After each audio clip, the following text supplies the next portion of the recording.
Hello everybody and welcome back to my channel. This is Gala again, and please subscribe if you want to see me again and follow my videos. So today we're going to talk again about vintage. Vintage?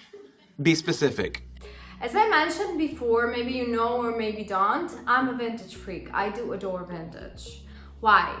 When I talk vintage, it doesn't mean that it's only old stuff and that I'm wearing only old stuff that I'm buying and that I'm not buying anything new. No, it's not about that.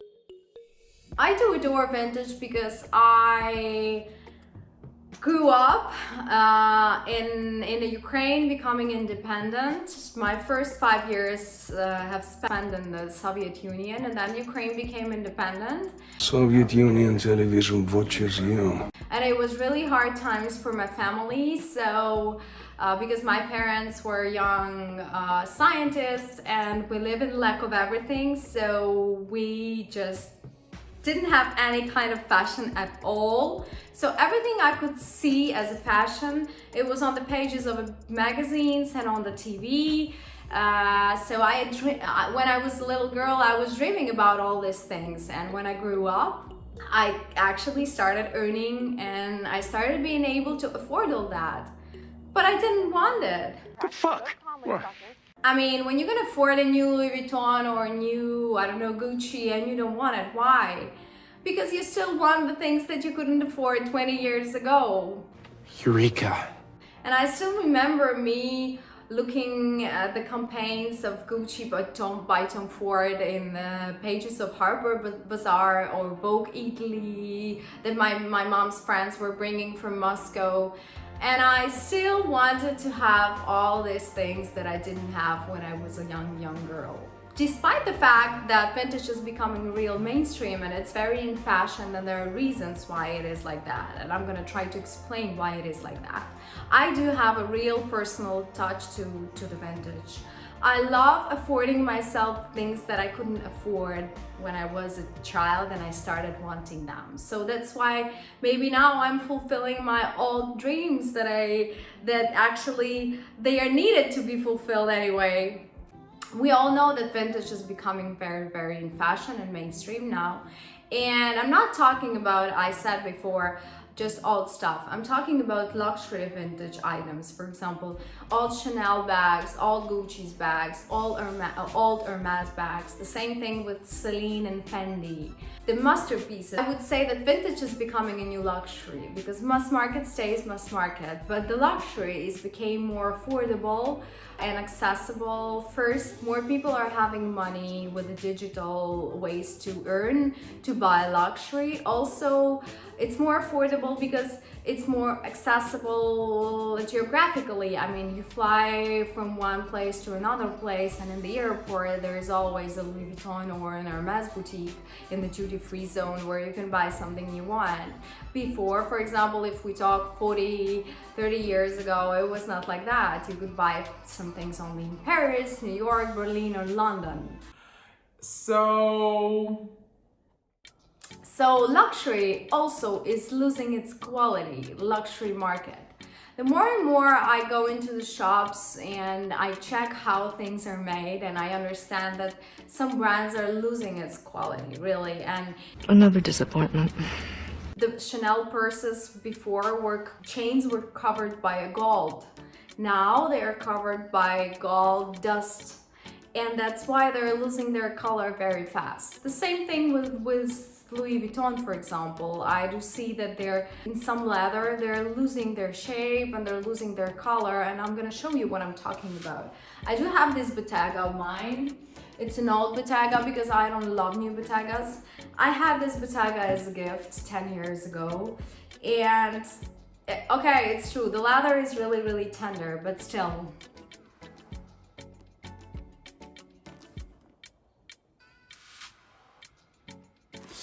I'm not gonna do anything with this because it was a gift and I really stick to it. It's my heart. It's a heart-melting gift, and I do treasure my collection, and I adore the color and I adore the old Intrecciato, but still the quality is not the same as, for example, if we see the Bottegas of 20 years ago. The same thing with Gucci, for example. I do have this Gucci purse that was also a gift, the bamboo, with the bamboo cover.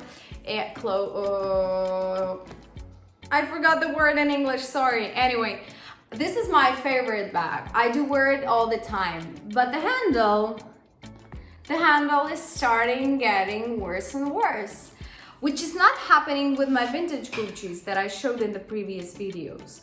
Even though they date 20 years, for example, but they are in the perfect condition, well, perfect vintage condition. Yes, somebody was wearing them, and yes, they served to their previous owner, but still, the quality of the leather was so impeccable that they are still in an incredible condition. That is the first reason, quality. The second reason is that vintage is not very easy to get. There is platforms where you can buy it, okay, but first thing, in these platforms you don't really always know the real state of the item. For example, sometimes when I order something on the big platform and I receive and I see the state of the purse, I'm like, what? And I'm sending it back. Let's take it back. Because I cannot sell it in my shop and I cannot leave it to myself because the state is horrible, even though in the pictures it was not so visible. The second thing is authentication. What I advise is that you should really look for people, specialists who are really into the subject, who are really familiar with vintage authentication, because it's not just about entropy. You should check everything. There were fakes 20, 30, and even 50 years ago. Oh my God.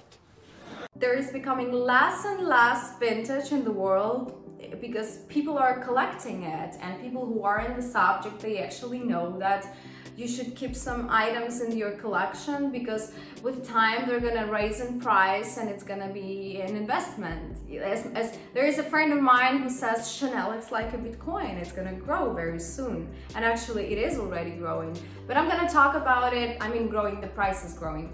I'm gonna talk about it in the next video. So it's not so easy to get because first you need to know places where to get it, and it's better to do with buyers. I would advise to do it with buyers you know and you have been working with, because the platforms are usually, they declare, the big platforms, they declare that they don't sell fake. But imagine with the amount of bags that are coming through the platform, it's not actually very easy to check every item very precisely. And sometimes the entropy is not always the only thing, the only authentication way. Vintage is becoming a new luxury because of the exclusivity. One more thing is that when you're having this vintage thing, you're having a history. You're always touching the history of the product, of the item, how it was made, where it was made, where it was bought, by whom, who sold it. I don't know, it's adding some mystical and nice touch to it, I would say. I'm gonna make a video about the Gucci purse that I'm waiting from Italy now, and it has an incredible story, and I adore possessing it just because of this story.